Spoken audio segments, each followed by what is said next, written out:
আসসালামু আলাইকুম, বিসমিল্লাহির রহমানির রহিম।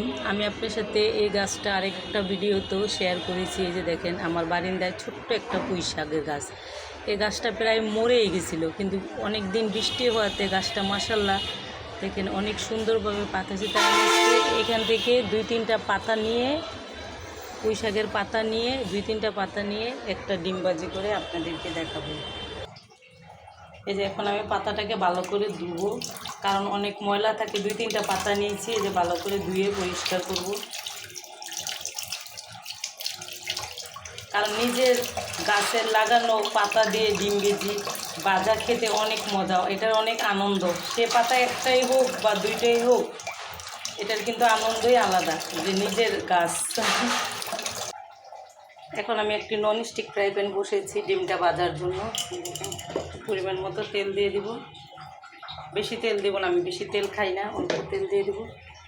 তেলটা গরম হলে আমি দেখেন এখানে আমি ওই পুঁই শাক পাতা কুচি, একটা পেঁয়াজ, কাঁচামরিচ একটা, এবং সামান্য লবণ এবং একটা ডিম, এটা দিয়ে আমি ভালোভাবে মেখে নিয়েছি, আর কিচ্ছু না।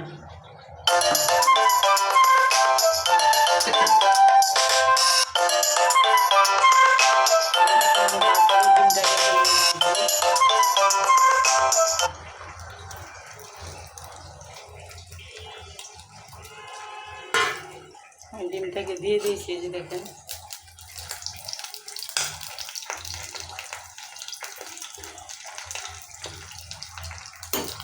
কারণ একটা ডিমের সাথে যদি আপনি দুই তিনটা পাতা দেন, খেতেও অনেক মজা লাগে এবং ডিমটা অনেক বরকত হয়। দেখেন মাশাল্লাহ, কারণ একটা ডিম বাঁচতে গেলে অনেক সময় পিচ্ছি হয়ে যায়, চোখে দেখা যায় না। আমি আমার বাসায় যে কোনো সবজি থাকলে এটা ডিমের সাথে দিয়ে ভেজে খাই, কারণ এটা শরীরের জন্য অনেক পুষ্টি। শাক থাকুক বা সবজি থাকুক, আপনারা এইভাবে খেয়ে দেখবেন।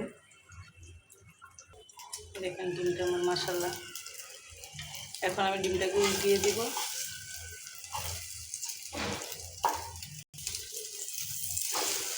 দেখেন মাশাল্লাহ, ডিমটা দেখতে অনেক বড় হয়েছে।